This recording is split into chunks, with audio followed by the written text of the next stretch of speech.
कि जिस पापों से वापस दुख आएगा। अपनी कितनी बड़ी कम नसीबी है, अपनी कितनी बड़ी नासमझी है कि जिस नासमझी में बताते हैं कि हम दुख को दूर करने के लिए पाप करते हैं। हाँ, थकान दूर करने के लिए दारू पीते हैं। स्ट्रेस में रहने वाला इंसान स्ट्रेस में से दूर होने के लिए कोई न कोई नशा में जाता है। हाँ, नो डाउट दारू पीने से थकान दूर होती है टेम्पररी, लेकिन वापस वो थकान डबल जोर में आ जाती है। नशे सब खराब कर देती है। ठीक वैसा शास्त्र में कहते हैं कि ऐसे ही अपनी मानसिकता बनी है कि जिस मानसिकता में हम दुख को दूर करने के लिए पाप करते हैं। सुनते हो ना मेरी बात? अपने संसार में आपका क्या चल रहा है? दुख को दूर करने के लिए धर्म के पाप। संसार में दुख आया, उस दुख का निवारण के लिए हम कौन सा रास्ता एक्सेप्ट करते हैं, पाप का या तो धर्म का?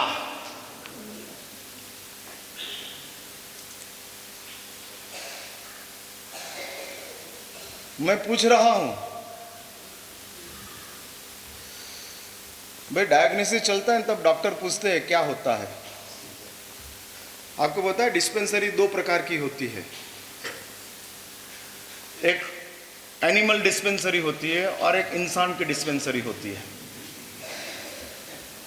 हाँ, दो तरीके की डिस्पेंसरी होती है। उसमें आप जानते हो, गाय को डॉक्टर के पास लेकर आते हैं ना किसान, फिर उसको देखते हैं तो फिर गाय को पूछा नहीं जाता है कि क्या होता है। डॉक्टर को ही तय करना और डॉक्टर को ही इलाज करना, क्योंकि वो एनिमल डिस्पेंसरी है।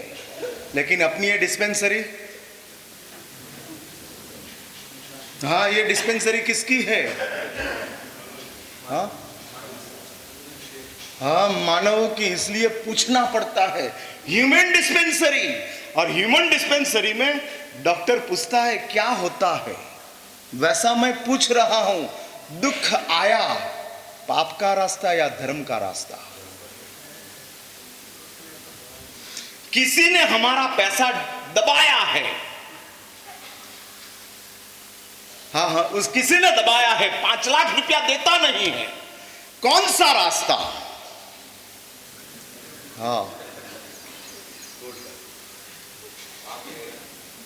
माफिया को पकड़ा दो, सुपारी दे दो, गैंग कर डालो। मेरा पैसा डुबाया है और ये पैसा डुबाने वाले को जिंदा रहने की राइट्स नहीं है, खत्म करो। हम खत्म नहीं करते, लेकिन सोचते जरूर है, सोचते जरूर। मैंने इधर दैनिक प्रवचन में बात कही थी या कहाँ कही थी मुझे याद नहीं है, लेकिन आज बहुत नए लोग हैं उसके लिए मैं ये बात बता देता हूँ। बंबई में मैं था, सांता क्रूज में था, और मैंने यही विषय को प्रवचन में लिया और एक भाई मेरे पास आया और बोले महाराज साहब आपने मुझे जगा दिया।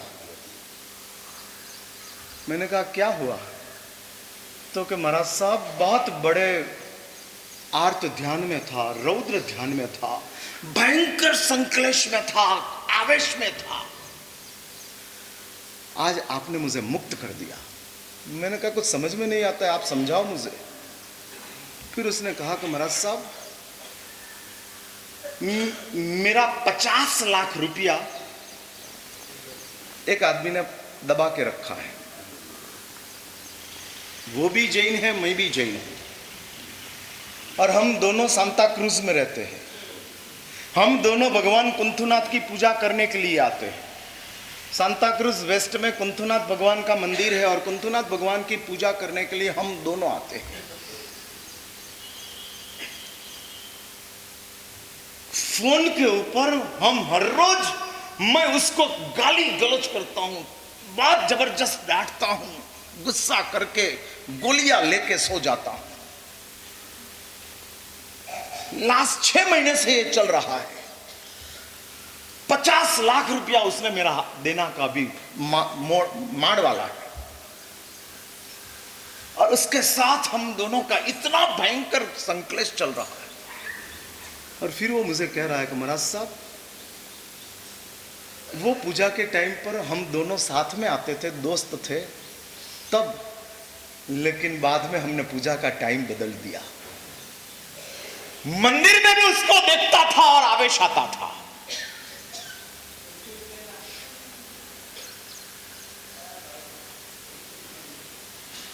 और इस गुस्से के साथ भगवान कुंथुनाथ को देखने के बजाय उसको ही देखते रहता था, इसलिए मैंने उसका पूजा का टाइम बदल डाला।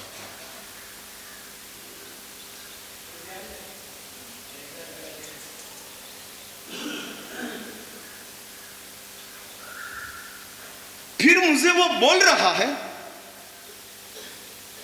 कि महाराज साहब, कभी कभार 8-10 दिन में वो मैं पूजा करके निकलता हूं और वो पूजा करने के लिए आता है और मेरी नजर उसके ऊपर पड़ जाती है, तो भगवान की पूजा करने के बाद मैंने जो भाव प्रकट किया था वो भाव इवोपरेट हो जाता था, बाष्पीभवन,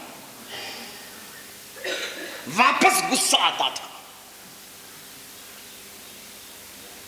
लेकिन आज आपने मुझे समझाया,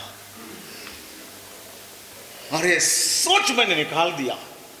मैंने उस दिन कहा था कि एक काम करो, उनको कहा था, मैंने व्याख्यान में ही बताया था कि एक काम करो, जिसने पैसा दबाया है उसको आज जाकर आप फोन कर दो कि आज के बाद मैं तुझे कभी पैसे के लिए फोन नहीं करूंगा और तेरा पैसा मैंने आज से छोड़ दिया है।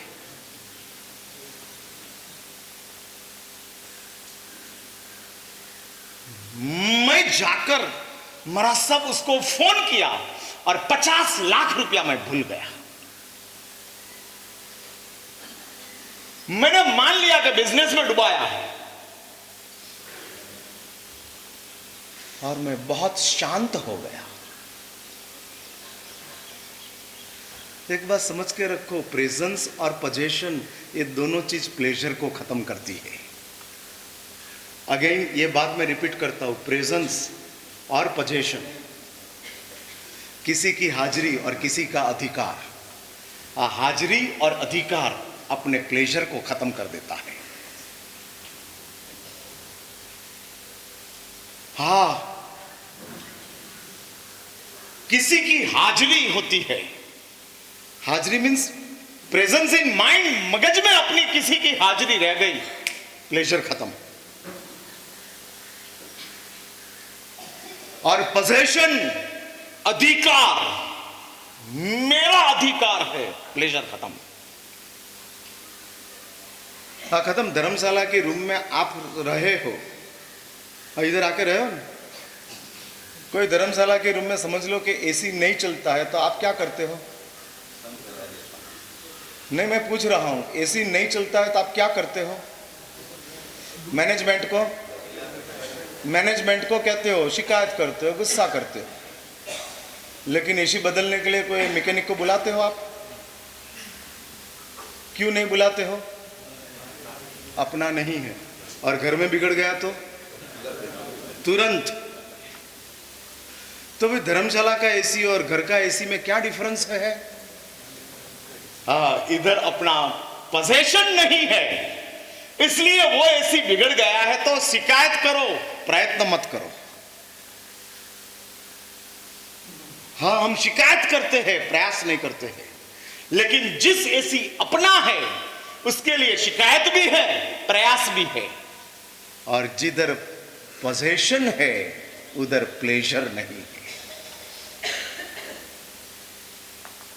हाँ, अधिकार के साथ आनंद गया, खत्म हो गया। यदि आपको आनंद प्राप्त करना हो तो अधिकार छोड़ो। यदि आपको अधिकार प्राप्त करना हो तो आनंद छोड़ो। दो में से एक मिलेगा, दो साथ में नहीं प्राप्त होगा, कोई नहीं दे सकता है। और ये बात निश्चित है, इसलिए ही शास्त्र में बताया है कि भाई जिसके पास ये पोजीशन आता है, 50 लाख मेरा गया, 50 लाख मेरा गया। मैंने उनको कहा था कि दोस्त 50 लाख आने के बाद भी तू नहीं था तब जैसा जीता है वैसा ही तू 50 लाख आने के बाद भी जीने वाला है। इसमें कोई डिफरेंस? 50 लाख गया था तब और अपने पास नहीं था तब हम रोटी सब्जी खाते थे, तो 50 लाख आने के बाद भी हम रोटी सब्जी ही खाने वाले हैं। हर रोज कोई पूरण पूरी खाने वाला नहीं है। हाँ, नहीं खाने वाला है।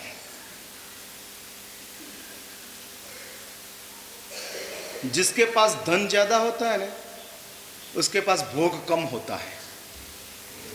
हाँ, ये मेरा रिसर्च है। और जिसके पास धन कम रहता है उसके पास भोग ज्यादा रहता है। 5000 स्क्वायर फीट का बंगला आप ज्यादा रहते हो कि नौकर ज्यादा रहता है?